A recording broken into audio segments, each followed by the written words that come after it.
প্রিয় খুলনাবাসী কেমন আছেন? এই রাত থেকে ঘরমাত্র কলবলে সবাই আমাদের দেখতে এসেছেন, আপনাদেরকে জানাই বিপ্লবী শুভেচ্ছা। এই খুলনার এই শিববাড়ি মোড়ে, এই খুলনার রাস্তায় রাস্তায় 24 জুলাইয়ে আপনারা প্রতিরোধ করে গড়ে তুলেছিলেন। আপনাদের সেই প্রতিবাদী মাটিতে বছর ঘুরে জুলাইয়ে আমরা আবার এসেছি। আপনারা কি আমাদের আপন করে নেবেন না? এই খুলনা বিভাগ সব সময় সাহসীদের জন্ম দিয়েছে।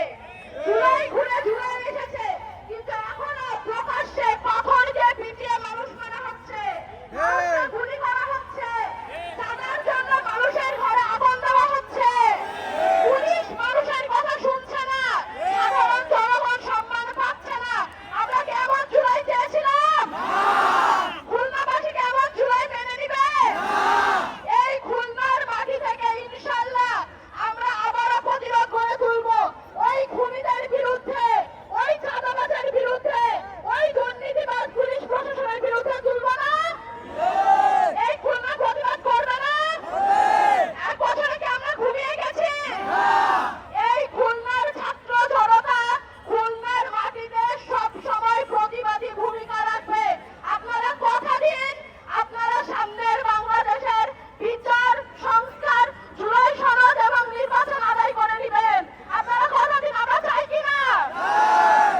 আজকে আপনাদের মাঝে উপস্থিত হয়েছে এনসিপির কেন্দ্রীয় নেতৃবৃন্দরা, যারা শুধু এনসিপি নয়, যারা সারা বাংলাদেশের, যারা 24 জুলাইয়ের সামনে থেকে পুলিশের রক্তচক্ষু উপেক্ষা করে হাসিনার ষড়যন্ত্র নস্যাৎ করে এক দফা ডাক দিয়েছিল।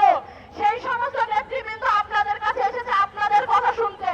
আপনারা আমাদের শেখাবেন, আমাদের বুঝাবেন, কিন্তু দিন শেষে খুলনাবাসী আপোষহীন ছিল, আপোষহীন থাকবে, থাকবে না? ইনকিলাব, ইনকিলাব, ইনকিলাব, ইনকিলাব, এনসিপি, এনসিপি, এনসিপি, এনসিপি।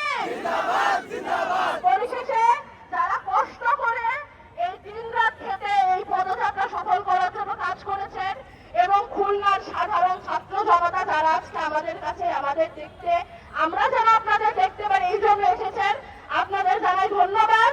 একই সাথে কথা দিয়ে যাচ্ছি, খুলনা বিভাগের মেয়ে হিসেবে আমি সবসময় খুলনা বিভাগের মানুষের পাশে ছিলাম, আছি।